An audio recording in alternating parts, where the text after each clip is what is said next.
자, 오늘도 하나님께서 우리에게 큰 은혜 주실 줄로 믿습니다. 지난 시간 우리는 사울이 군대를 세 등분해서 나누고 새벽에 적진으로 들어가서 기습작전을 벌였다는 내용까지를 다뤘습니다.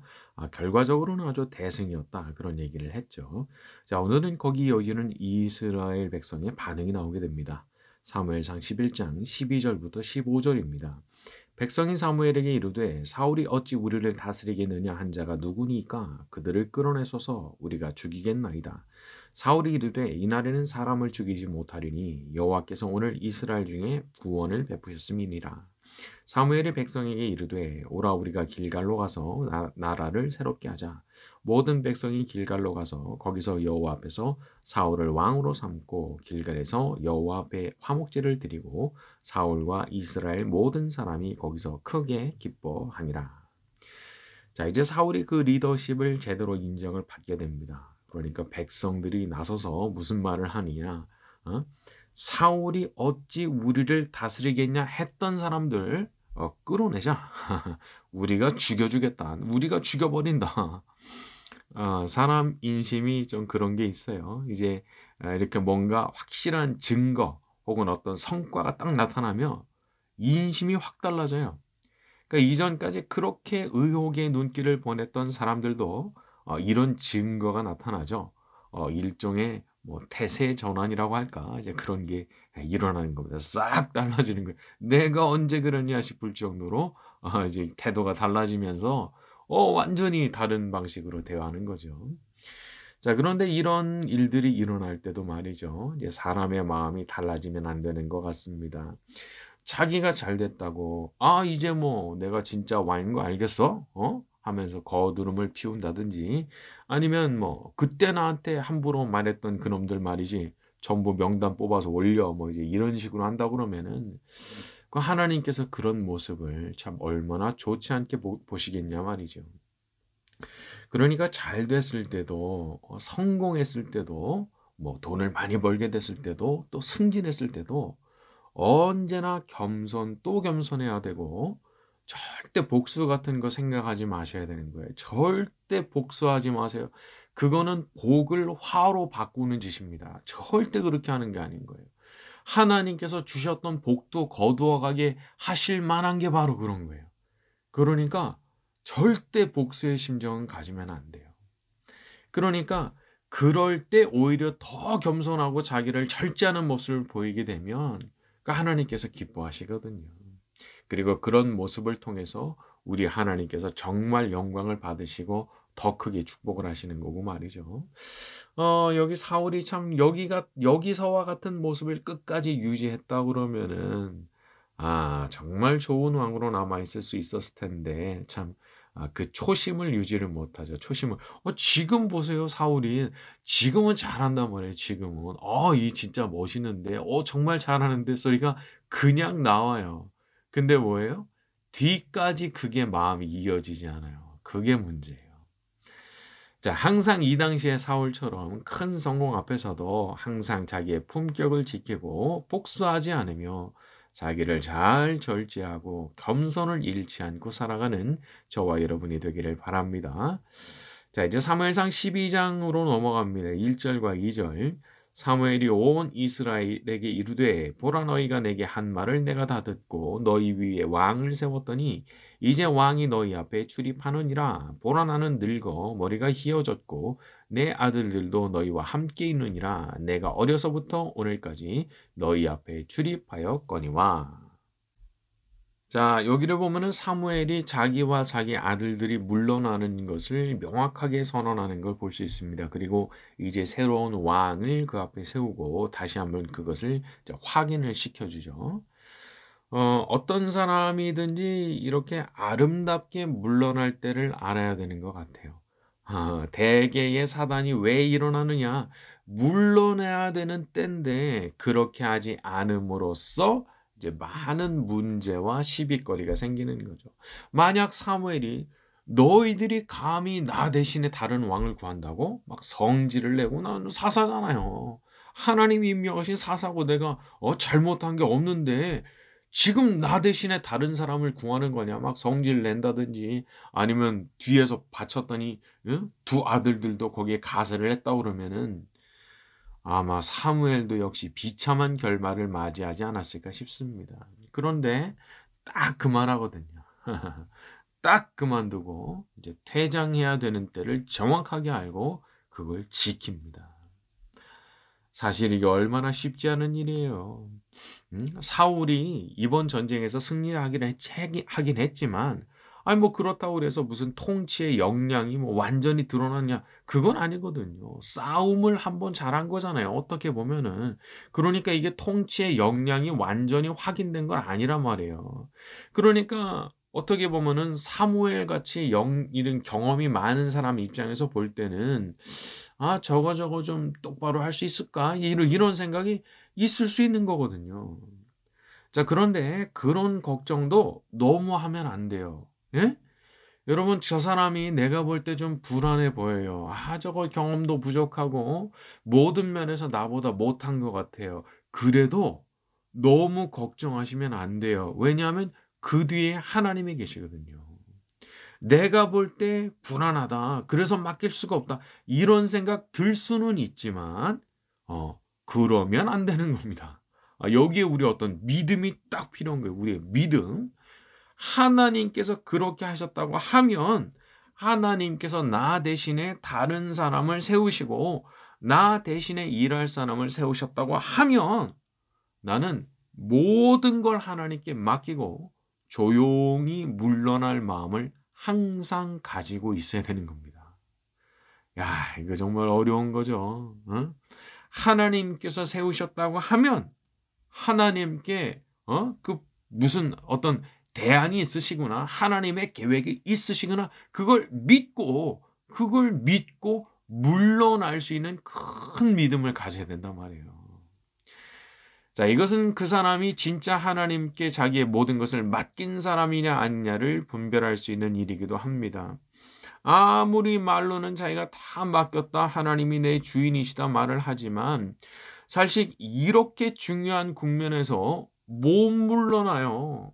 손에 쥔 거를 놓질 못해요. 그러면 사실은 그러지 못했다는 거거든요. 하나님이라는 분을 나의 생명줄 같이 그렇게 붙들고 산 게 아니라 어떻게 보자면 그 자리를, 그 일을, 그 사람을 생명줄 같이 붙들고 산 거거든요. 그러니까 정말 하나님을 내 생명줄 같이 여기고 하나님만 붙들고 살았다면 그런 걸 놓을 때 그래도 좀 수월하게 잘 놓아지는 거예요. 하지만 오매 불만 그냥 그것만 생각하고 그 자리, 그 일 혹은 그 사람만 마음속으로 붙들고 살죠. 그거 놓는 게 너무너무 어려운 겁니다. 그걸 내놓느니 차라리 내가 목숨을 끊겠다. 그런 생각까지 들게 되는 거예요. 왜 그래요? 그걸 하나님처럼 붙들고 살았거든요. 그걸 내 생명줄처럼 붙들고 살았거든요. 그게 어떤 면에서 보자면 우상숭배인 거예요. 우상숭배. 그 자리 하나님만 붙들고 살아간다면 나한테 사실 아무것도 아니에요. 예? 그 일, 내가 지금 놓지 못하는 그 일, 그게 뭔지 몰라도, 혹은 어떤 사람, 그게 누군지 몰라도, 내가 하나님만을 나의 정말 생명줄 같이 그렇게 붙들고 산다면, 놓을 수 있는 거예요. 그래서 이제 내가 뭔가를 내려놓고 뭔가를 뒤에 두고 이렇게 누군가를 내 손에서 내려놓을 때는 그 비결이 있는 겁니다. 비결. 그게 뭐라고요? 하나님만을 나의 생명줄로 생각하고 하나님만 붙드는 거예요. 나의 예수님만 붙드는 거예요. 저의 생명은 주님께 있사오니 저는 주님만 붙들고 살아가겠사오니 이 모든 것들을 내려놓을 수 있는 큰 믿음을 허락하여 주시옵소서. 그러니까 하나님이 너무 크게 보여요. 나한테 내 인생의 전부가 하나님이에요. 그런 생각하고 살면 다 내려놓을 수 있어요. 하지만 그렇지 않다면 내려놓는 게 불가능하게 되는 거죠. 자, 아무튼 그렇게 될 때 사람이 이제 비로소 안심을 하고 자기가 있던 그 자리 혹은 내가 손에 쥐고 있던 어떤 거 혹은 어떤 사람을 내려놓을 수 있게 되는 겁니다. 왜냐하면 내게는 전능하시고 자비로우신 하나님이 계시니까, 영원토록 나를 인도하시는 선한 목자께서 계시니까 난 안심하고 내려놓을 수 있는 거예요. 자, 오직 그분만을 생명줄 같이 붙들어서 모든 일에 대해서 자유하고 무엇이든지 내려놓을 수 있는 그런 믿음을 가지고 살아가는 저와 여러분이 되길 바랍니다. 자, 이제 3절부터 5절로 갑니다. 자, 내가 여기 있나니 여호와 앞과 그의 기름 부음 받은 자 앞에서 내게 대하여 증언하라. 내가 누구의 소를 빼앗았느냐, 누구의 나귀를 빼앗았느냐, 누구를 속였느냐, 누구를 압제하였느냐, 내 눈을 흐리게 하는 뇌물을 누구의 손에서 받았느냐. 그리하였으면 내가 그것을 너희에게 갚으리라 하니, 그들이 이르되 당신이 우리를 속이지 아니하였고 압제하지 아니하였고 누구의 손에서든지 아무것도 빼앗은 것이 없나이다 하니라. 사무엘이 백성에게 이르되 너희가 내 손에서 아무것도 찾아낸 것이 없음을 여호와께서 너희에게 대하여 증언하시며 그의 기름을 부음 받은 자도 오늘 증언하느니라 하니, 그들이 이르되 그가 증언하시나이다 하니라. 먼저 자기 자신이 누구에게도 권력으로 강탈을 한 적이 없고 속인 적이 없다는 것을 다시 한번 확인을 시킵니다. 물론 아들들은 좀 그렇지 않았지만 말이죠. 참 이런 부분이 좀 달라요. 진짜 지도자에게서는 이런 모습이 보이는 겁니다. 정말 하나님께서 귀하게 여기는 사람에게는 이런 모습이 보이는 겁니다. 뭐예요? 악하게 굴지 않는 거예요. 자기한테 권한이 있다고 막 휘둘른다든지 뭐 갑질을 한다든지 아니면 이권에 개입해서 뭐 사욕을 채운다든지, 이런 게 정말 하나님께서 귀하게 여기시는 사람에게서는 나타나지 않아요. 물론 전혀 흠이 없을 수는 없겠죠. 왜냐하면 인간이니까 뭐 인간이 완벽할 수는 없는 노릇 아니겠어요. 하지만 적어도 어떤 선을 분명히 지킬 줄 아는 겁니다. 선을 딱 지켜요. 절대 이 선은 안 넘어가요. 이런 게 있어야 되는 겁니다. 그리고 정말 하나님께서 일하실 때는요, 꼭 이런 사람을 통해서 일을 하시거든요. 그래서 저는 이런 분들의 말에는 제가 정말 귀를 잘 기울이려고 노력을 합니다. 그분들이 그 가르치는 내용들 잘 따르려고 노력해요. 왜냐하면 정말 하나님께서 귀하게 쓰시는 분들이기 때문에, 그러니까 그게 증거거든요. 그 삶이 증거입니다. 삶이. 그러니까 그 삶이 엉터리다. 삶이 그냥 갑질이에요. 그 삶이 그냥 막 휘두르고 사는 것밖에 없어요. 삶이 그냥 오로지 자기 사리사욕을 채우는 것밖에 없어요. 그러면 아니 이분이 어떻게 하나님께서 존귀하게 쓰시는 사람이 되겠냔 말이에요. 그러니까 그 삶을 보고 알 수 있는 거거든요. 그러니까 반대로 그런 모습이 보이지 않고 참 언제나 선을 잘 지키고 자기한테 권한이 있다고 그래서 막 휘두르거나 갑질을 하거나 그런 게 전혀 없고 어떤 선을 분명히 지킬 줄 아는 그런 모습을 보일 때 참 그런 분들을 높이 평가할 수밖에 없고, 그런 분들이 하시는 말씀은 정말 잘 귀 기울여서 들어야 되는 거예요. 그런 분들이 하시는 말씀. 그러니까 반대로 어떤 선을 지키지를 못하고 막 휘두르고 갑질하고 그런 분이라고 그러면은, 여러분 그분들은요 하나님께서 보실 때 아주 이제 엉망진창인 겁니다, 사실. 그러니까 정말 중요한 건 하나님 평가 아니겠어요? 하나님의 평가. 뭐 이 세상에서 뭐 권력 가지고 뭐 누릴 거 다 누렸다고 칩시다. 하나님의 심판대 앞에 불려가지고 하나님께서 진노하시고 너는 자격이 없다 말씀하시면 어떻게 되겠어요?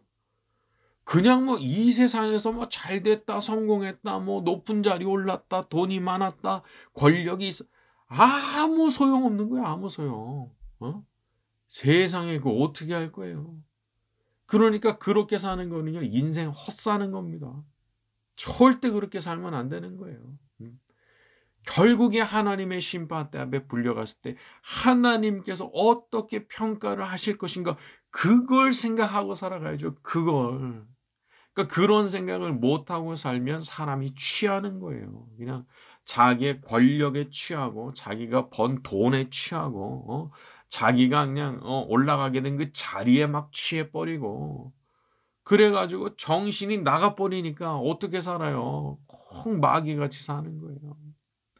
그러니까 예수님 믿는다 하신 분들 중에 성공하신 분들도 이런 이제 유혹에 빠지시는 걸 볼 때가 있습니다. 참, 그분이 예전에는 그런 분 아니었는데, 그분이 외적으로 성공하고 나서, 유명해지고 나서, 아니면 높은 자리 올라가고 나서, 이거 사람이 달라졌어요. 사람이 달라졌어요. 이전엔 그렇지 않았는데, 여러분, 이게 얼마나 무서운 건지 모릅니다.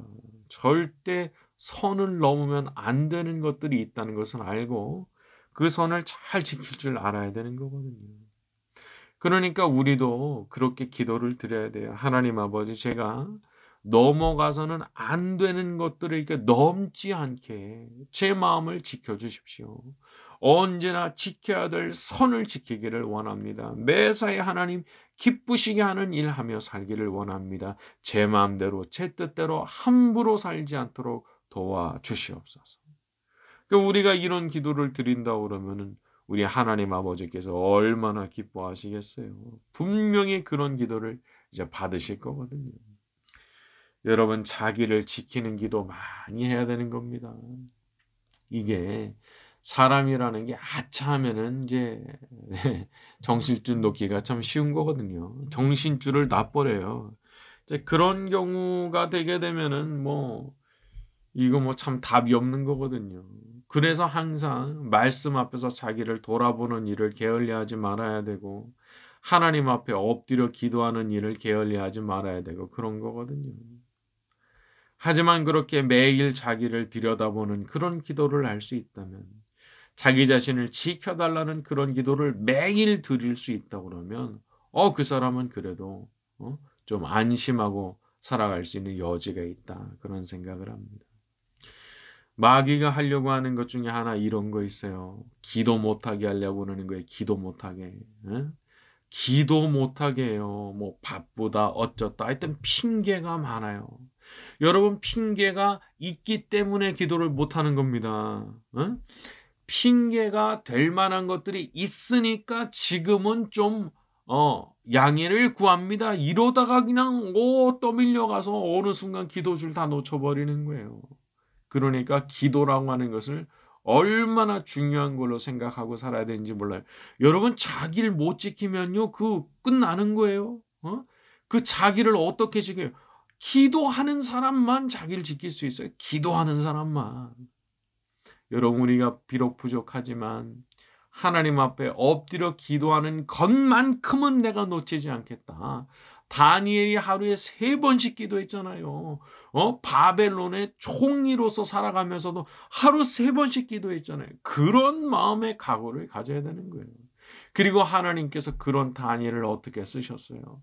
그런 다니엘을 끝까지 어떻게 붙드셨어요? 그 증거거든요, 증거. 여러분, 우리도 부족하지만 다니엘처럼 그렇게 자기를 지킬 수 있는 그런 기도의 실천을 해나간다고 하면 하나님께서 또한 그런 기도도 귀하게 받아주시고 다니엘처럼 우리의 마음을 지켜주시며 끝까지 신실한 삶을 살아갈 수 있도록 은혜를 베풀어 주실 줄로 믿습니다. 자, 오늘 말씀 여기까지 하고 같이 기도하는 시간 가지겠습니다. 거룩하신 하나님 아버지, 잘 될 때든 안 될 때든 언제나 변치 않는 겸손한 마음으로 살게 하여 주시옵소서. 특히나 잘 될 때 마음가짐을 항상 조심히 가지게 하시고 오직 하나님만을 저의 생명줄로 여기고 살아가기 원합니다. 언제든 주인께서 다시 달라 하시면 기꺼이 내어드릴 수 있는 큰 믿음도 주시옵소서. 항상 지켜야 될 선을 잘 지키는 사람이 되게 하여 주시고 모든 것을 맡기고 모든 것을 의지하오니 주님이여 저희를 붙들어 주시기를 원합니다. 전능하신 하나님께서 모든 것을 선하게 이끌어 주실 줄로 믿사오니 언제나 이런 믿음 가운데 살게 만들어 주시옵시고 다니엘처럼 항상 기도하는 삶을 포기하지 않도록 저희의 마음과 생각을 붙들어 주시옵소서. 예수님의 이름으로 기도드렸습니다. 아멘.